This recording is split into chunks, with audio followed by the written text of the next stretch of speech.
Thank you, Hajra sir. So my topic is on pacing Vignettes.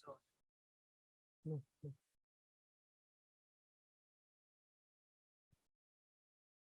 I'll show some of the my cases. Before that, few slides on theoretical discussion. The pacemaker evolution starts with the RV apical pacing, followed by different types of septal pacing in the form of inlet, in the form of infundibular outflow apical system. As the evolution progresses, there is comes the physiological pacing. It starts with the his bundle pacing. Then there was the left bundle branch pacing, which is could be selective or could be non-selective. Then came the lead branch area pacing. Then comes the leadless pacemaker and lead bundle or his bundle assisted CRT or CRTD. So in the since in 19 yeah, RV apical pacing is the most easily accessible. It is a safe procedure. It's stable long-term pacing efficacy. But as the pacemaker, as we know that RV apical pacing is associated with mechanical dysynchrony due to the electrical dysfunction. So that could lead to the LV dysfunction. It is well established since 1925.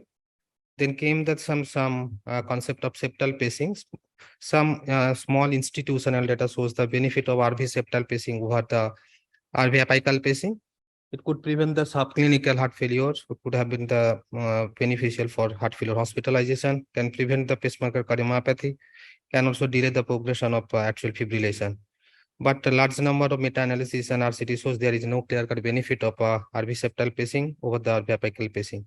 And 2021 ESC guidelines also did not recommend any septal or apical pacing over the other pacing sites.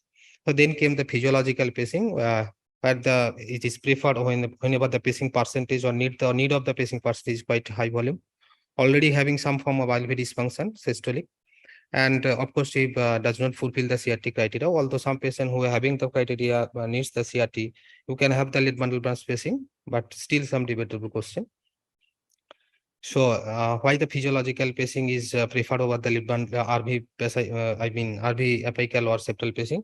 Because of narrowing of the QRS width, it having some mechanical synchrony, lesser chances of LV remodeling, but chances of LV ejection fraction is quite, decrement of LV ejection fraction is quite less. LV in the form of AV valve regurgitation in the form of MR or AR, MR or TR, and dilatation of the atrium.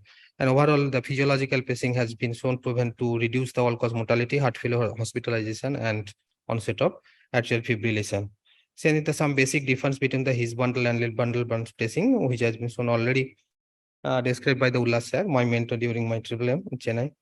And his bundle is relatively less stable, high threshold, lesser battery longevity, most effective whenever there is central conduction disease, that is minimally, that is a sick sinus syndrome or suprahesion disease. It is more of a physiological, but lead bundle is quite easier procedure than the his bundle pacing. And pacing in lead bundle, LV dysfunction, what could be the choice? Definitely, if there is some lead bundle branch block, CRT is the choice. But physiological pacing is preferred whenever there is some CRT non-responder or there is any CS tributaries bad anatomies.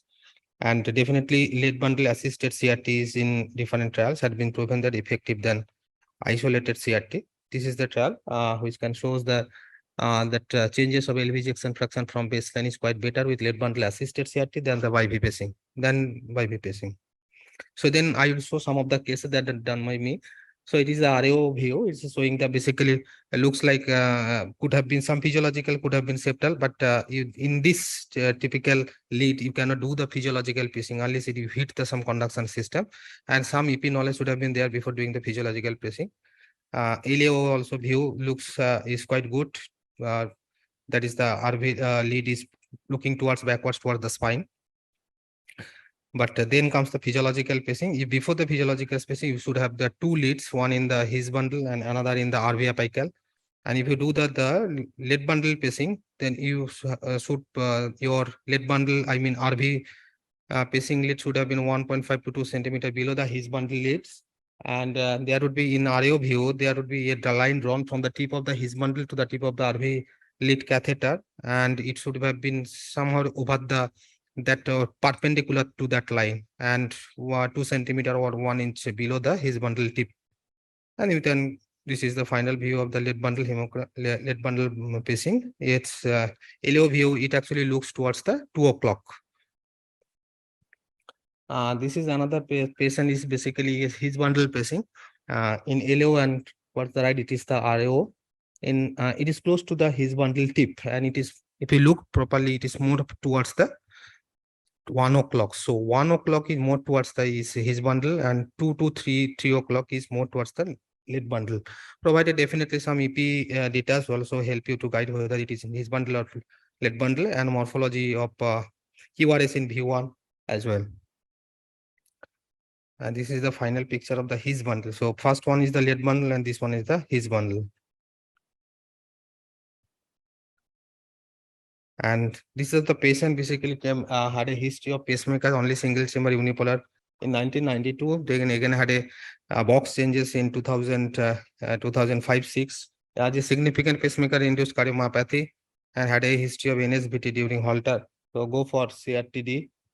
The good anatomy of the CS leads. So there's no problem of doing, but at the same time did not do the temporary. Just keeping the pacemaker backup. He was fully dependent on pacemaker. And on the right side, and after putting the permanent pacemaker, permanent CRTD, I removed the right sided chambers. This is another interesting patient. This had an LSBC and a very bad anatomy.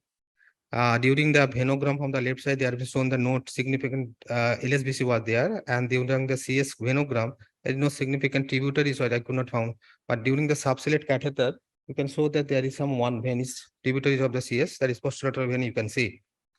Then tried with the wire, that is the Grand Slam wire. Tried with the wire, over the wire with the help of subciliate catheter to negotiate the LV leads. But there was very difficult to negotiate across the tortuosity or that the bend over the branch between the CS branch and the CS main trunk. So I took the another wire but to straighten the leads, to straighten the branches, but did not cross. Used a one coronary wire or coronary balloon over the coronary wire, and it inflated say up to 10 to 12, and then the subsolute catheter was negotiated across that leash and up, across that branch up to the balloon site, and then the LV wire, LV lead was used, and LV lead was finally. But unfortunately, this patient came a few weeks back that LV lead again dislodged. And this is the final slide where you can see the song. All types of pacemaker you can see in a single patient. This was done in Triple M Chennai. Initially, patient had a unipolar RV lead followed by the dual chamber ICD. Again, some issues of infection. Patient shifted to different site, then had some LV dysfunction, went into the CRT, and finally landed up with some pacemaker, leadless pacemaker micro. That's all from my side. Thank you very much.